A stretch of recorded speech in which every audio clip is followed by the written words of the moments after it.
அமைத்துக் கொடுத்திருக்கிறேன். அதே மாதிரி நம்முடைய தாராபட்டி கிராமத்தில் புதிய மேல்நிலை தொட்டி 10,50,000 ரூபாயில் கட்டி கொடுத்திருக்கிறேன். அது மட்டுமல்ல, தாராபட்டி கிராமத்தில் புதிய பாலம் ஏறத்தாழ 45 லட்சம் ரூபாயில் அந்த பாலத்தை புதுப்பித்து சாலை அமைத்து கொடுத்திருக்கிறேன் என்பதையும், அதே மாதிரி தாராபட்டி விளக்கு பகுதியில் பேருந்து நிறுத்தும் இடத்திலும் அங்கே நிறுத்தும் இடத்திலே பஸ் ஸ்டாப் அமைத்து கொடுத்திருக்கிறேன்.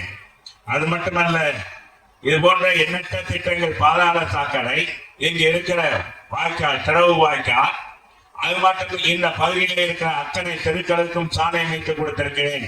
குடிநீர் பிரச்சனையை தீர்த்திருக்கிறேன். உங்களுடைய அடிப்படை தேவைகளை நிறைவேற்றியிருக்கிறேன். நான் 15 ஆண்டுகளுக்கு முன்பாக வரும்பொழுது ஒரு சாதாரண குக்கிராமமாக இருந்தது. இங்கிருந்து பூக்களை கொண்டு வருவார்கள், இங்கிருந்து மற்ற காய்கறிகளை கொண்டு போய் மார்க்கெட்டில் விற்பதற்கு சிரமமாக இருக்கிறது.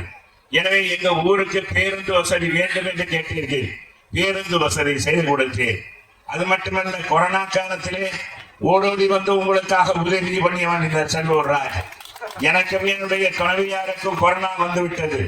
முதல் கட்டத்திலே வந்தது அடிப்படையில் அதை அந்த கொரோனா தொற்று நீங்கிய உடனடியாக 25 நாட்களில் உங்களை சந்திக்க வந்த உங்களுடைய தொண்டன் உங்க வீட்டு பிள்ளை நான் என்பதை மறந்து விடாதீர்கள். அது மட்டுமல்ல, உங்களுக்கு எதுவாக இருந்தாலும் அதை நான் நிறைவேற்றிக் கொடுக்கிற உங்க வீட்டு பிள்ளையாக, உங்களில் ஒருவனாக வந்திருக்கிறேன். எனக்கு மீண்டும் வாய்ப்பு கொடுங்கள். எனவே நல்லவர்களை பார்த்து வாய்ப்பு கொடுங்கள். அன்பு தாய்மார்களே, நீங்கள் எந்த இடத்துக்கு போனாலும் சிந்தித்து செயல்படுத்தக்கூடியவர்கள், நாட்டிலே எது நல்லது எது கெட்டது என்று அறிந்து பார்க்கக்கூடியவர்கள், இந்த நாட்டை சிறப்பான நாடாக உருவாக்க இன்னைக்கு தேசிய ஜனநாயக கூட்டணி என்னுடைய தலைவராக, தமிழகத்துடைய தலைவராக அண்ணன் எடப்பாடி அவர்களும் வரைநடத்தி அனுப்பியிருக்கிறீங்க. நம்ம மோடிஜி அவர்களும் இன்றைக்கு அந்த நாட்டுக்கு சுதந்திரம் கிடைக்க வேண்டும். வெள்ளையனை நாம் விரட்டி விட்டோம், இன்றைக்கு கொள்ளையர்களை நாம் விரட்ட வேண்டும். அது மட்டுமல்ல, போதை கலாச்சாரம் மக்களை, பெண்களை, குறிப்பாக குழந்தைகளை, தாய்மார்களை, வயதானவர்களை இன்றைக்கு வாட்டி வதைத்துக் கொண்டிருக்கிறது. கிறுக்கு போதை வந்திருக்கிறது. இந்த போதை கலாச்சாரத்திற்கு முடிவு கட்ட வேண்டும். எனவே அன்பு தாய்மார்களே, காய்கறி கடைக்கு போனா கூட காய்கறி அது நல்ல காய்கறியாக இருக்கா, குழம்புக்கு சரியா வருமா என்று பார்க்கக்கூடியவர்கள்.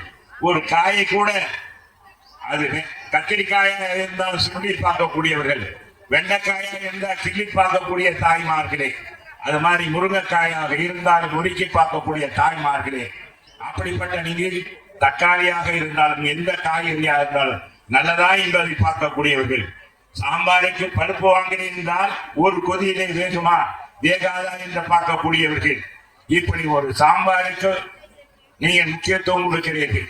ஒரு அரிசி கடைக்கு போனால் அரிசி நல்ல அரிசியா என்ன என்பதை பார்த்து பார்க்கிறீர்கள், பார்த்து செய்கிறீர்கள், அதை வாங்குகிறீர்கள். ஒரு வேளை உணவுக்கு முக்கியத்துவம் கொடுக்கிறீர்கள். நீங்கள் உடுத்துற உடையை முக்கியமாக கருதுகிறீர்கள். உங்கள் இந்த சேலை நல்லா இருக்கா, இது பக்கத்து வீட்டுக்கார பெண் உடுத்திருக்காளா என்றெல்லாம் பார்க்கக்கூடியவர்கள். அப்படியெல்லாம் அது சாயம் போகுமா, இது நல்லா இருக்குமா, புது டிசைனா என்று பார்க்கக்கூடிய நீங்கள் 5 ஆண்டுக்கு ஒரு முறை வருகிற தேர்தல், நல்லவருக்கு வாக்களிங்கள். இந்த உரிமை பணத்திற்காக விலை போக கூடாது. எந்த காலத்திலும் பாடுபட்டு வாங்கிய சுதந்திரம். இந்த ஓட்டு உரிமை என்பது, வாக்குரிமை என்பது நாம பல தலைவர்கள் உருவாக்கி கொடுத்தது. எனவே இதை நல்ல வழியில் பயன்படுத்துங்கள், நல்லவருக்கு வாக்களிங்கள், உங்களுக்கு பாடுபடக்கூடிய வாக்களிங்கள் என்று ஒரு பாதம் அடைந்து கேட்டு விடைபெறுகிறேன். நன்றி, வணக்கம்.